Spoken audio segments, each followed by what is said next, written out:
سورۃ الانعام کی آیت نمبر 122 122 سورۃ الانعام کا 15واں رکوع 8ویں پارے کا دوسرا رکوع۔ اومن کان میتن فاحییناہ، اور کیا وہ کہ مردہ تھا تو ہم نے اسے زندہ کیا۔ میتن مانے مردہ، احیینا کے معنی ہم نے زندہ کیا۔ مردہ سے مراد کافر ہے اور زندہ سے مراد مومن ہے۔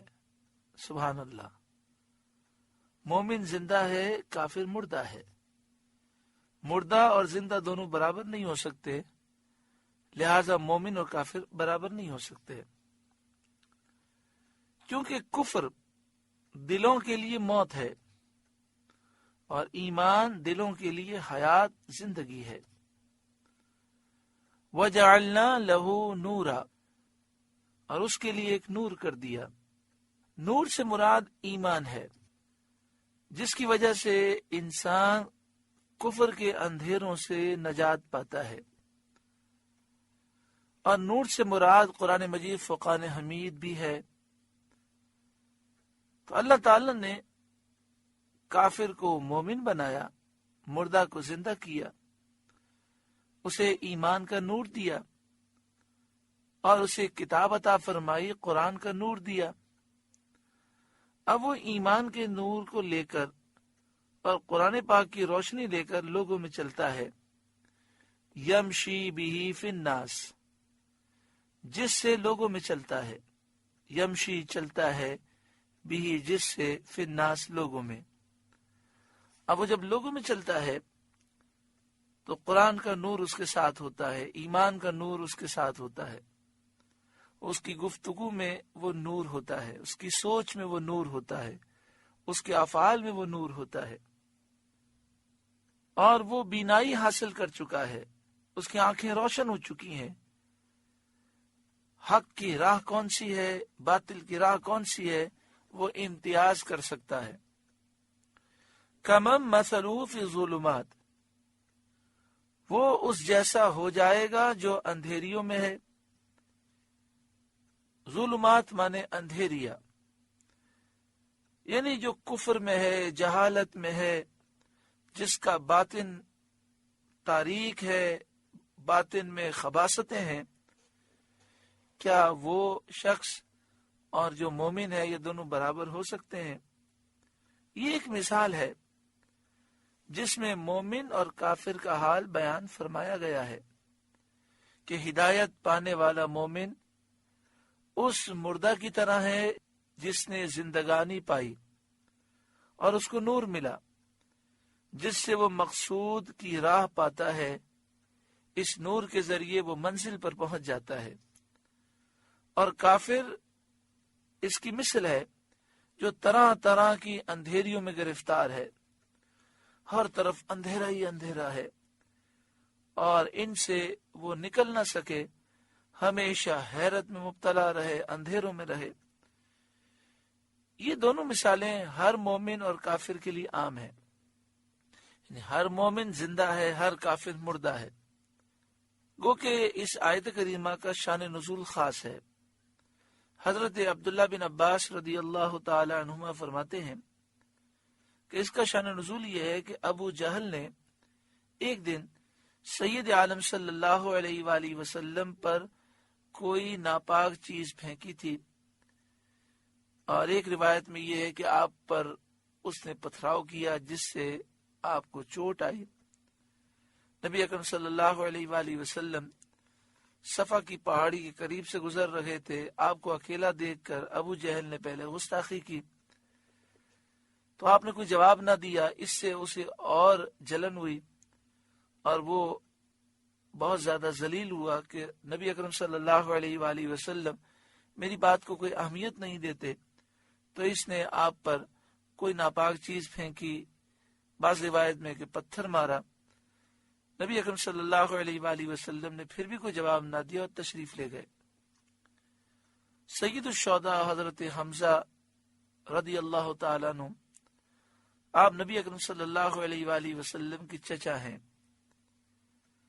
آپ اس وقت ایمان نہیں لائے تھے، لیکن نبی اکرم صلی اللہ علیہ وآلہ وسلم سے محبت رکھتے تھے، اور آپ کے سامنے اسلام پیش تو کیا گیا تھا، لیکن آپ نے اس معاملے میں اتنا غور بھی نہیں کیا تھا، اور نہ آپ نے کوئی گستاخی کی تھی، کیونکہ آپ اکثر شکار میں مصروف رہتے تھے۔ آپ اس وقت شکار کے لیے گئے ہوئے تھے۔ جس وقت آپ ہاتھ میں کمان لیے شکار سے واپس آئے تو صفا کی پہاڑی کے قریب سے گزر رہے تھے، تو وہاں ایک کنیز کھڑی ہو گئی، اور اس نے آپ سے کہا کہ آپ کے بھتیجے محمد صلی اللہ علیہ وآلہ وسلم کی بے ادبی کی ابو جہل نے۔ جب انہوں نے کوئی جواب نہ دیا تو اس طرح اس نے حرکت کی ہے اور نبی اکرم صلی اللہ علیہ وآلہ وسلم پر حملہ کیا ہے۔ تو آپ کو شدید جلال آیا۔ آپ کی عادت تھی کہ جب آپ شکار سے آتے تو پہلے خانہ کعبہ جاتے اور طواف کرتے۔ طواف کرنے کے بعد آپ خانہ کعبہ کے ارد گرد جو سردار بیٹھے ہوتے ان کے پاس بیٹھ کر باتیں کرتے، پھر اپنے گھر جاتے۔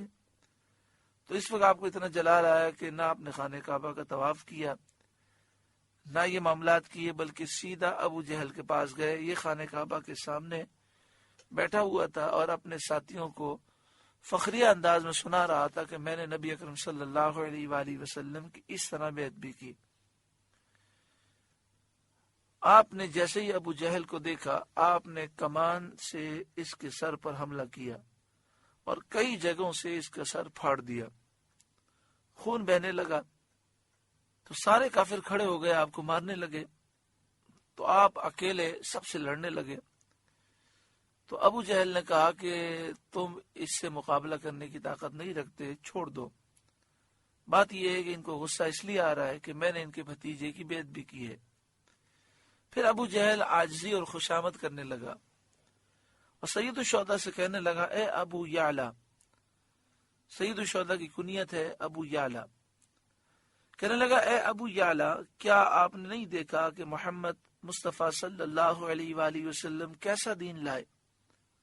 انہوں نے ہمارے معبودوں کو برا کہا، ہمارے باپ دادا کی مخالفت کی، ہمیں بد عقل بتایا اور کہتے ہیں کہ تم بے وقوف ہو، ہمیں وہ بے وقوف سمجھتے ہیں۔ حضرت سید الشہداء حضرت حمزہ رضی اللہ تعالیٰ عنہ ایمان نہیں لائے تھے، لیکن آپ نے اس وقت اس طرح اظہار فرمایا اور بتوں کی مذمت کی، اور آپ کا مقصد یہ تھا کہ آئندہ کسی کو میرے بھتیجے پر حملہ کرنے کی جرت نہ ہو۔ اس پر حضرت امیر حمزہ سید الشہداء اسد اللہ و اسد رسولہ رضی اللہ تعالیٰ عنہ نے فرمایا، تمہارے برابر بدعقل کون ہے؟ سب سے بڑے بے وقوف تم ہو کہ اللہ کو چھوڑ کر بتوں کو پوجتے ہو، پتھروں کو خدا سمجھتے ہو۔ میں گواہی دیتا ہوں کہ اللہ کے سوا کوئی معبود نہیں، اور میں گواہی دیتا ہوں کہ محمد مصطفیٰ صلی اللہ علیہ وآلہ وسلم اللہ کے رسول ہیں۔ اب ایک روایت یہ ہے کہ یہ جو جملہ آپ نے کہا تھا اسی وقت آپ اسلام لا چکے تھے، اور اسلام لانے کی نیت سے آپ نے کہا، اسی وقت حضرت امیر حمزہ اسلام لے آئے۔ اور ایک روایت یہ ہے کہ اس وقت آپ نے کافروں کے سامنے اس لیے یہ بات کہی تاکہ آئندہ کافر یہ جرت نہ کریں، لیکن جب آپ وہاں سے نکلے تو آپ دل میں سوچنے لگے کہ میں نے تو ایسے ہی کہہ دیا، میں اسلام تو نہیں لایا۔ سرکار دو عالم صلی اللہ علیہ وآلہ وسلم کی بارگاہ میں پہنچے اور عرض کی کہ آپ رنجیدہ نہ ہو، میں نے بدلہ لے لیا ہے اور کئی جگہوں سے اس کا سر پھاڑ دیا ہے، اور میں نے کہہ دیا کہ خبردار کوئی آپ کو ہاتھ لگائے۔ تو پیارے آقا صلی اللہ علیہ وآلہ وسلم نے فرمایا کہ آپ نے ایسا کیوں کیا؟ سید الشہداء حضرت حمزہ رضی اللہ تعالی عنہ نے عرض کیا کہ آپ کو خوش کرنے کے لیے۔ تو آپ صلی اللہ علیہ وآلہ وسلم نے فرمایا، میں اس وقت خوش ہوں گا جب آپ ایمان لے آئیں گے۔ تو سید الشہداء نے عرض کی کہ کیا میرے ایمان لانے سے آپ خوش ہوں گے؟ تو پیارا آقا صلی اللہ علیہ وآلہ وسلم نے فرمایا ہاں۔ تو اس وقت سید الشہداء حضور کے سامنے ایمان لائے۔ ایک روایت یہ بھی ہے۔ اللہ تبارک و تعالی نے سید الشہداء کو بڑا مقام و مرتبہ عطا فرمایا۔ ایمان لانے کے بعد جب تک آپ دنیاوی حیات کے ساتھ رہے، آپ نے حضور کے لیے اپنا سب کچھ قربان کیا، اور جب آپ کی شہادت ہوئی تو پیارے آقا صلی اللہ علیہ وآلہ وسلم نے فرمایا آسمانوں میں فرشتے حمزہ کو اسد اللہ و اسد رسول ہی کہہ رہے ہیں کہ یہ اللہ کا شعر ہے اور اللہ کے رسول کا شعر ہے۔ اللہ تبارک و تعالی سید الشہداء کے در کی حاضری نصیب فرمائے۔ میں یہاں پر یہ عرض کروں گا کہ جب بھی مدینہ شریف حاضری ہو تو عام طور پر لوگوں کا معمول یہ ہے کہ وہ جبل احد شریف اور شہدائے احد کی بارگاہ میں، سید الشہداء کی بارگاہ میں پوری حاضری میں ایک دفعہ جاتے ہیں۔ تو آپ سے گزارش یہ ہے کہ آپ روزانہ کا معمول بنائیں، جب بھی مدینہ شریف حاضری ہو۔ میں بھی نیت کرتا ہوں، آپ بھی نیت کریں کہ جب بھی مدینہ شریف میں بلاوا نصیب ہوا تو ہم کم از کم روزانہ ایک مرتبہ جبل احد شریف، شہدائے احد اور سید الشہداء جن کا مزار وہیں پر ہے احد شریف کے دامن میں، سید الشہداء کی بارگاہ میں روزانہ انشاءاللہ تعالی حاضر ہوں گے۔ صالحین اور عارفین یہ کہتے ہیں کہ نبی اکرم صلی اللہ علیہ وآلہ وسلم سید الشہداء حضرت حمزہ رضی اللہ تعالیٰ عنہ کی بات کو نہیں ٹالتے، اس لیے جب بھی حاضری ہو عارفین اور صالحین کہتے ہیں کہ پہلے سید الشہداء کی بارگاہ میں حاضر ہوں اور ان کی بارگاہ میں عرض کریں کہ میں سرکار دو عالم صلی اللہ علیہ وآلہ وسلم کی بارگاہ میں جا رہا ہوں، آپ سفارش کریں کہ حضور مجھ پر نگاہ کرم فرمائیں۔ پھر صالحین کہتے ہیں پھر جنت البقیع آئیں اور وہاں تمام صالحین کو سلام پیش کریں، خاص طور پر خاتون جنت فاطمہ الزہرا رضی اللہ تعالی عنہا کی بارگاہ میں سلام پیش کریں اور ان سے بھی عرض کریں کہ آپ حضور کی بارگاہ میں ہماری سفارش کریں۔ پھر جب سرکار کی بارگاہ میں حاضر ہوں گے تو خاص سرکار دو عالم صلی اللہ علیہ وآلہ وسلم کا کرم ہوگا۔ اور دوسری عرض یہ ہے کہ جب بھی مدینہ شریف حاضر ہوں تو جنت البقیع شریف باقاعدہ حاضری کی نیت سے جائیں۔ ہوتا یہ کہ چلتے چلتے جنت البقیع سے گزرے، سلام پیش کر دیا، بلکہ ہونا یہ چاہیے کہ جس طرح سید الشہداء کی بارگاہ میں ہم باقاعدہ اپنے ہوٹل سے نکلتے ہیں تو ذہن بنا کے نکلتے ہیں وہاں حاضر ہونا ہے، تو ساتھ میں یہ بھی نیت کریں کہ پہلے سید الشہداء کی بارگاہ میں حاضری دیں گے، شہدائے احد کو سلام پیش کریں گے، پھر جنت البقیع آئیں گے اور اہل بقیع کو سلام پیش کریں گے، اور پھر سرکار دو عالم صلی اللہ علیہ وآلہ وسلم کی بارگاہ میں سلام پیش کریں گے، شیخین کریمین کی بارگاہ میں سلام پیش کریں گے۔ اور جب بھی مکہ شریف قیام ہو کوشش کریں روزانہ جنت المالا جو قبرستان ہے وہاں حاضر ہوں اور تمام اہل جنت المالا کو سلام پیش کریں، خاص طور پر ام المومنین حضرت خدیجۃ الکبریٰ رضی اللہ تعالی عنہا کو ضرور سلام پیش کریں۔ اور روزانہ جب بھی مکہ شریف حاضر ہوں تو جتنے دن قیام ہو روزانہ جنت المالا جائیں اور ام المومنین حضرت خدیجۃ الکبریٰ رضی اللہ تعالی عنہا کو سلام پیش کریں۔ مکہ شریف سے باہر نواریہ کا علاقہ ہے جسے مقام صرف کہتے ہیں، وہاں پر ام المومنین حضرت میمونہ رضی اللہ تعالی عنہا کا مزار ہے۔ تقریباً میرا خیال ہے مکہ شریف سے 20-25 کلومیٹر دور ہے، تو کسی ٹیکسی والے سے بات کر لیں اور آپ مکہ شریف میں ہو تو ٹیکسی والے سے اس طرح بات کریں کہ ہمیں حضرت میمونہ کے مزار پر آپ لے جائیں، وہاں ہم 10 منٹ 15 منٹ آدھا گھنٹہ جتنا وہ راضی ہو حاضری دیں گے اور پھر ہمیں دوبارہ آپ اپنے مقام پر لے آئیں۔ تو انشاءاللہ تعالی وہاں بھی حاضری ہو جائے گی۔ وہاں روز حاضر ہو سکیں تو سبحان اللہ، ورنہ کم از کم 1-2 مرتبہ ضرور حاضر ہوں۔ حضرت میمونہ رضی اللہ تعالی عنہا اور حضرت ام المومنین خدیجۃ الکبریٰ رضی اللہ تعالی عنہا کا بھی بڑا بلند و بالا مقام ہے۔ ان درباروں میں جو حاضر ہوتا ہے وہ سرکار دو عالم صلی اللہ علیہ وآلہ وسلم کا پیارا ہو جاتا ہے۔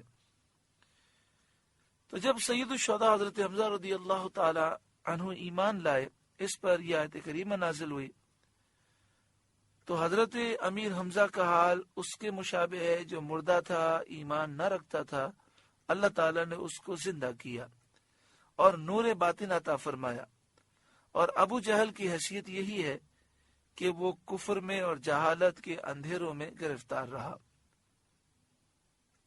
لیس بخارج منہا، ان سے نکلنے والا نہیں۔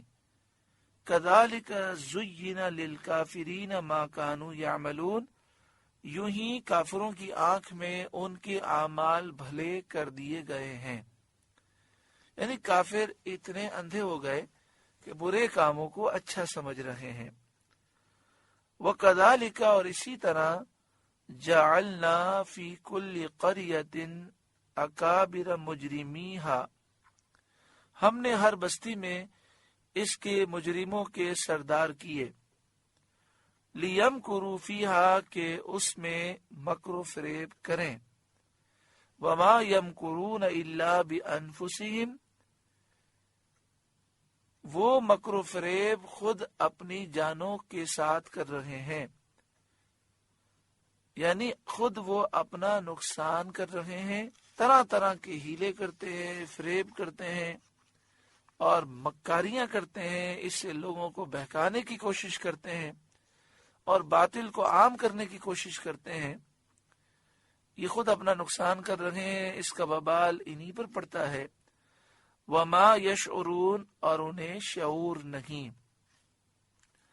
وَإِذَا جَاءَتْهُمْ آیَةٌ، اور جب ان کے پاس کوئی نشانی آئے، قالوا، کہتے ہیں، لن نؤمن حتى نؤتى مثل ما اوتی رسول اللہ، ہم ہرگز ایمان نہ لائیں گے جب تک ہمیں بھی ویسا ہی نہ ملے جیسا اللہ کے رسولوں کو ملا، یعنی کہتے ہیں جب تک ہمیں اللہ تعالیٰ نبی نہیں بنائے گا، جب تک ہم پر وحی نہیں آئے گی، ہم ایمان نہیں لائیں گے۔ ولید بن مغیرہ یہ کافروں کے سرداروں میں سے ہے، اس نے کہا تھا کہ اگر نبوت حق ہے تو اس کا زیادہ مستحق تو میں ہوں، کیونکہ میری عمر نبی صلی اللہ علیہ وآلہ وسلم سے زیادہ ہے اور میرے پاس مال بھی ان سے زیادہ ہے۔ اس پر یہ آیت کریمہ نازل ہوئی، اللہ اعلم حیث یجعل رسالتہ، اللہ خوب جانتا ہے جہاں اپنی رسالت رکھے، یعنی اللہ جانتا ہے کہ نبوت کی اہلیت اور اس کا استحقاق کس کو ہے کس کو نہیں۔ عمر سے اور مال سے کوئی نبوت کا مستحق نہیں ہو سکتا۔ نبوت کوئی کسبی چیز نہیں ہے کہ انسان ریاضت و مجاہدات کے ذریعے نبوت حاصل کر سکے۔ یہ نبوت محض اللہ اپنے فضل سے جسے چاہتا ہے عطا فرماتا ہے۔ اور یہ مسئلہ بھی یاد رکھیں کہ نبی آخر الزمان، نبی صلی اللہ علیہ وآلہ وسلم آخری نبی ہیں، اب ان کے بعد کوئی نیا نبی رسول نہیں آ سکتا۔ حضرت عیسیٰ علیہ السلام تشریف لائیں گے لیکن وہ نئے نبی نہیں ہیں، وہ پہلے آ چکے ہیں۔ اور یہ ولید بن مغیرہ جو نبوت کا طلبگار ہے، یہ تو حسد میں مبتلا ہے، مکر و فریب میں مبتلا ہے، بد عہدی میں مبتلا ہے اور کئی گندے افعال اور برائیوں میں مبتلا ہے۔ یہ کہاں اور نبوت کا منصب عالی کہاں۔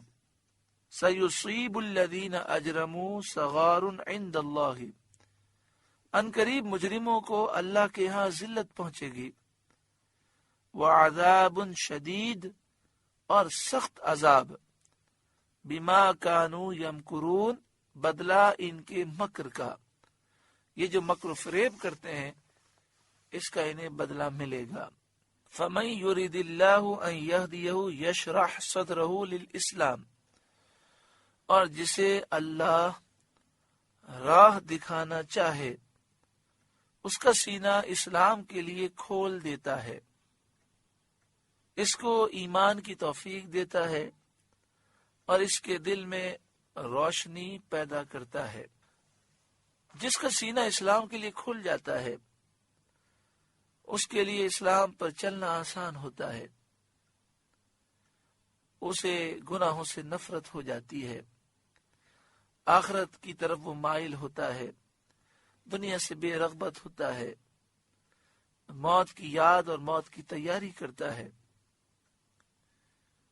اللہ سے دعا کریں اللہ تعالی ہمارے سینے کو بھی اسلام کے لیے کھول دے۔ یہ ہماری بڑی محرومی ہے کہ جب ہم نماز کے لیے کھڑے ہوتے ہیں تو پاؤں تھک جاتے ہیں، لیکن باتیں کرنے کے لیے کھڑے ہوتے ہیں، آدھا گھنٹہ کھڑے رہتے ہیں، احساس نہیں ہوتا۔ قرآن پاک پڑھنے کے لیے بیٹھیں تو ایک پاؤں پڑھ کر تھک جاتے ہیں، اور موبائل پر واٹس ایپ کے میسج پڑھنا شروع کریں تو کئی گھنٹے گزار دیتے ہیں۔ یہ بڑی بدنصیبی کی بات ہے کہ مسجد میں نکاح کے لیے آئے ہیں اور اندر عصر کی نماز ہو رہی ہے، باہر کھڑے رہتے ہیں، نماز نہیں پڑھتے۔ اب تو ایسے بھی بدنصیب ہیں کہ جنازہ پڑھنے کے لیے آتے ہیں تو جنازے کی نماز پڑھتے ہیں، لیکن اندر فرض کی نماز ہو رہی ہے، فرض نماز ہو رہی ہے، اس میں شرکت نہیں کرتے، باہر کھڑے رہتے ہیں، پھر جنازے کی نماز پڑھ لیتے ہیں۔ یعنی کسی کا جنازہ دیکھ کر بھی انہیں اپنی موت یاد نہیں آتی۔ کیا وجہ ہے؟ وہ کہتے ہیں نماز ہم پر بڑی بھاری ہے، بڑی مشکل ہے۔ لیکن جن کے دل اسلام کے لیے کھل جاتے ہیں انہیں تو سجدوں میں ایسی لذت آتی ہے کہ پوری پوری رات گزر جاتی ہے، ان کا ایک سجدہ مکمل نہیں ہوتا۔ حضرت خاتون جنت فاطمہ الزہرا رضی اللہ تعالی عنہ کے بارے میں مشہور و معروف ہے کہ آپ لمبے لمبے قیام کرتی، لمبے لمبے سجدے کرتی، اور سجدے میں ہوتی رات ختم ہو جاتی تو آپ عرض کرتی ہیں مالک راتیں بہت چھوٹی ہیں، تیری بندی فاطمہ کا ایک سجدہ مکمل نہیں ہوتا۔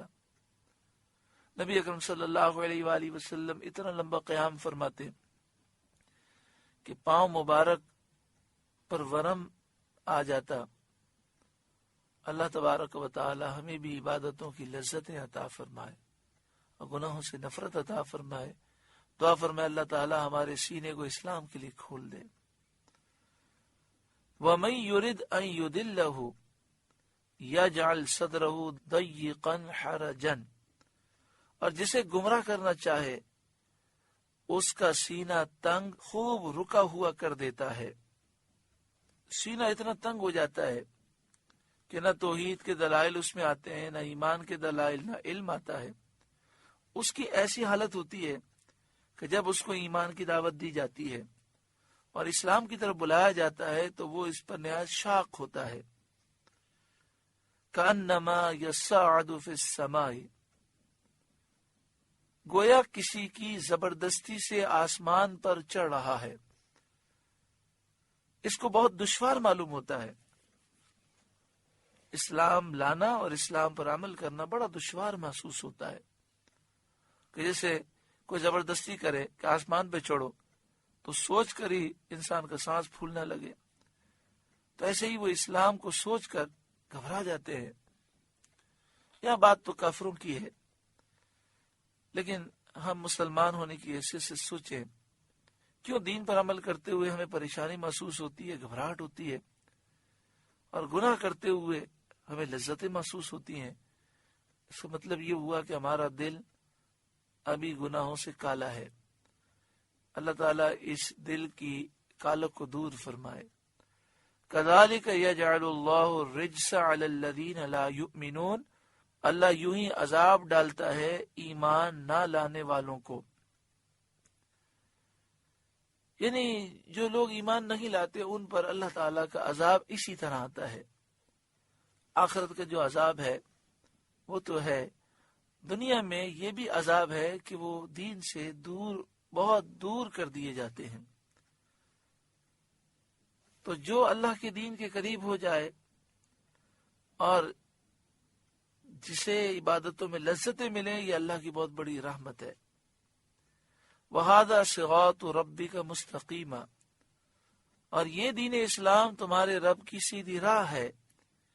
قَدْ فَصَّلْنَا الْآيَاتِ لِقَوْمٍ يَذَّكَّرُونَ، ہم نے آیتیں مفصل بیان کر دیں نصیحت ماننے والوں کے لیے۔ لہم دار السلام، ان کے لیے سلامتی کا گھر ہے، عند ربہم، ان کے رب کے یہاں، یعنی جب جنتی جنت میں جائیں گے تو وہ دارالسلام میں چلے جائیں گے۔ جنت کا ایک نام دارالسلام بھی ہے۔ جو مومن ہیں اور جن سے اللہ راضی ہے ان کے لیے قیامت میں بھی سلامتی ہے، قبر میں بھی سلامتی ہے، اور جنت میں ہمیشہ رہنا ہے۔ وَهُوَ وَلِيُّهُمْ بِمَا كَانُوا يَعْمَلُونَ، اور وہ ان کا مولا ہے، یہ ان کے کاموں کا پھل ہے۔ وَيَوْمَ يَحْشُرُهُمْ جَمِيعًا، اور جس دن ان سب کو اٹھائے گا اور فرمائے گا یا معشر الجن، اے جن کے گروہ، قد استکثرتم من الانس، تم نے بہت آدمی گھیر لیے، اے سرکش جنات، تم نے بہت سے لوگوں کو بہکایا اور گمراہ کر دیا۔ وقال اولیاؤہم من الانس، اور ان سرکش جنات کے دوست آدمی عرض کریں گے، یعنی وہ لوگ جنہوں نے شیطانوں کی پیروی کی، سرکش جنات کی باتوں میں آ کر انہوں نے اپنے آپ کو برباد کیا، وہ عرض کریں گے ربنا استمتع بعضنا ببعض، اے ہمارے رب، ہم میں ایک نے دوسرے سے فائدہ اٹھایا۔ اس طرح کے انسانوں نے شہوات اور گناہوں میں ان سے مدد پائی، اور جنات نے انسانوں کو اپنا مطیع بنایا، آخر کار اس کا نتیجہ پایا۔ یعنی جب انسان گندے کام کرتا ہے، سرکش جنات کی پیروی کرتا ہے، تو گندے کاموں میں، گناہوں میں سرکش جنات اس کی مدد کرتے ہیں۔ جنات جو ہیں یعنی شیاطین جو ہیں، وہ اس سے خوش ہوتے ہیں کہ انسان ہمارے فرما بردار ہیں، ہمارے قابو میں ہیں، ہم جو کہتے ہیں یہ وہ کرتے ہیں۔ وَبَلَغْنَا أَجَلَنَا الَّذِي أَجَّلْتَ لَنَا، اور ہم اپنی اس میعاد کو پہنچ گئے جو تو نے ہمارے لیے مقرر فرمائی تھی، یعنی وقت گزر گیا، قیامت کا دن آ گیا، اب صرف حسرت ہے، ندامت ہے، شرمندگی ہے۔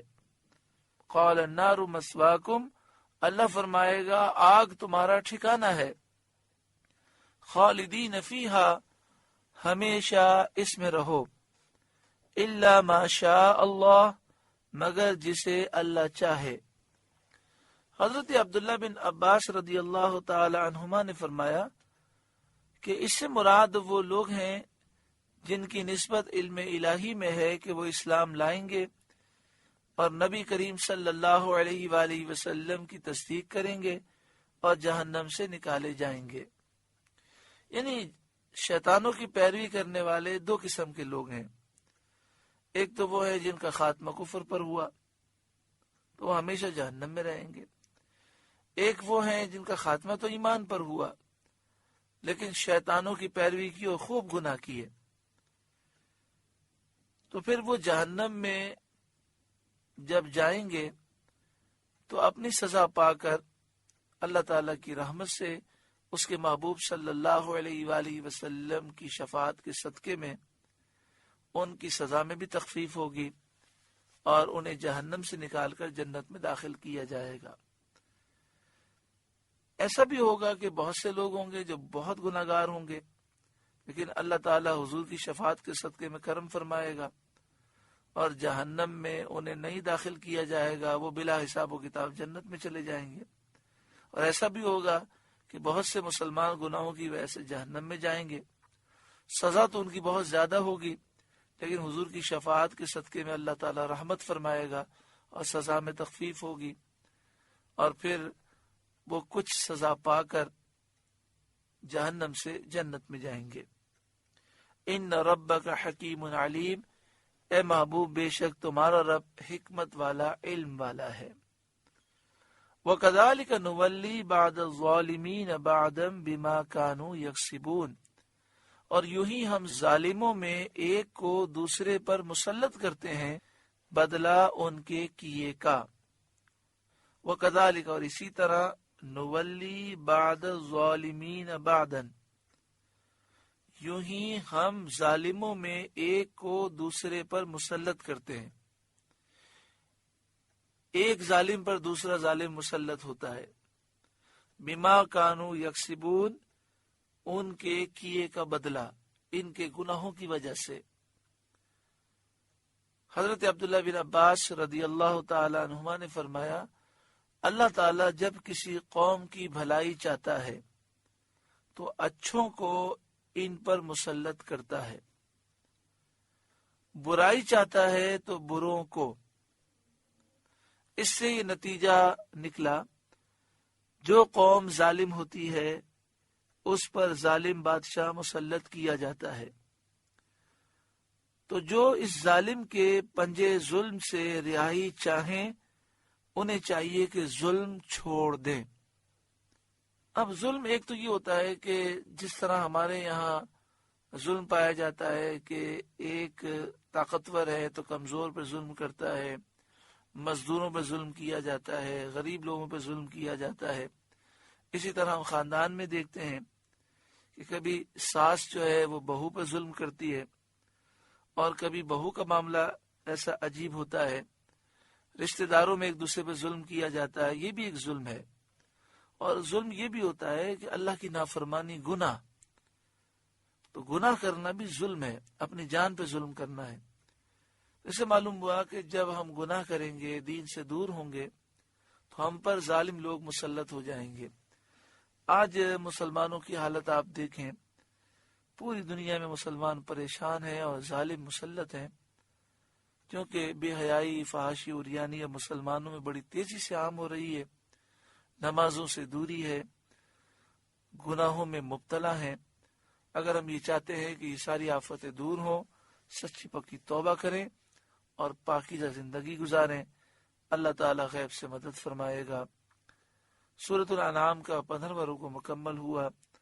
اللہ تعالیٰ اس کے نور سے ہمارے قلوب کو روشن منور فرمائے۔ آپ سے گزارش ہے کہ قرآن کے اس پیغام کو آگے پہنچا کر ثواب جاریہ حاصل کریں۔